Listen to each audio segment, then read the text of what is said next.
जी बिल्कुल, इस वक्त मैं मौजूद हूँ कोहाला के मुकाम पर। ये वो जगह है जो पाकिस्तान को आजाद कश्मीर के साथ मिलाने वाला एंट्री पॉइंट है। और मेरे अकम में आप देख रहे हैं इस वक्त लोगों का एक जमे गफीर मौजूद है, जो कि अवामी एक्शन कमेटी का वो काफिला है जो आज दिन भर यहाँ दिरकोट से कोहाला की तरफ आते हुए चमियाटी के मुकाम पर मजामत करता रहा। इसी काफिले में से जो है कुछ लोग शहीद भी हुए हैं, बाद जख्मी हुए हैं, लेकिन उसके बावजूद ये काफिला यहाँ पहुंचने पे कामयाब हो गया है। एक बहुत बड़ी तादाद में लोग पहुंचे हैं, हर उम्र के बिना तफरीक लोग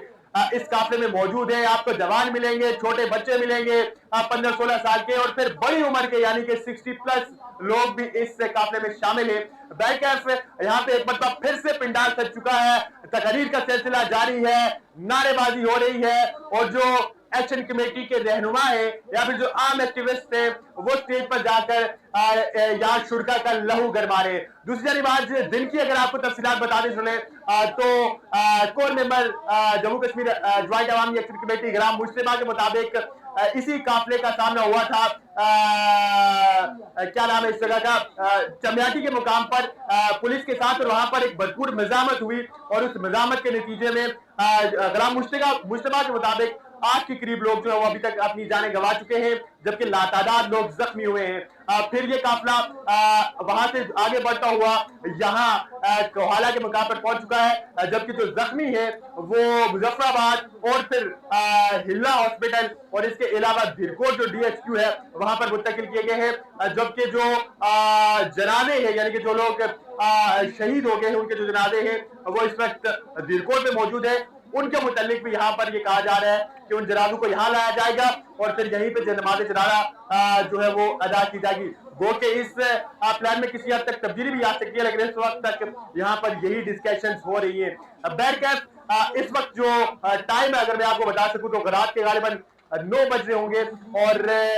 इस वक्त जो है वो पूरी तरह से 10 बज गए। यहाँ पे हमें किसी शुरका ने बताया कि इस वक्त रात के 10 बज रहे हैं, और 10 बजे भी इस तरह आपको महसूस हो रहा है कि जैसे किसी मेले में खड़े हैं, और जैसे किसी आप ऐसी जगह पे खड़े हैं कि लोग पूरी तरह से चार्ज है। लेकिन ये वही लोग हैं जिन्होंने दिन भर आज न कि सिर्फ गोलियों का सामना किया बल्कि टीयर गैस शेल्स भी खाए। अब क्वेश्चन ये है कि इसके बाद क्या होने जा रहा है, चूंकि जहां तक तो ये काफिला पहुंच गया, लेकिन इसके बाद आगे अवामी एक्शन कमेटी का जो कॉल है यानी कि मुजफ्फराबाद लॉन्ग मार्च का, वो किस तरह से पूरा होगा। चूंकि ये यहाँ पे तो ये कमोबेश मेरे ख्याल से 3-4 हजार के करीब जो है नफरी मौजूद है, लेकिन दूसरे जो काफिले जिनमें पुंछ डिवीजन का काफिला है जो रावलाकोट से आना है, इसके अलावा जो मीरपुर डिवीजन का काफिला है जो कि मीरपुर से चला हुआ है वो यहाँ पर पहुंचेगा। उसके बाद तमाम तर लोग इकट्ठे होकर मुजफ्फराबाद की जानिब पेशकदमी इख्तियार करेंगे, और फिर हमें यह भी अवामी एक्शन कमेटी के जिम्मेदारान की जानिब से बताया गया है कि मुजफ्फराबाद पहुंचकर प्लान C का खात्मा होगा, और फिर वहां मुजफ्फराबाद में प्लान D का ऐलान होगा।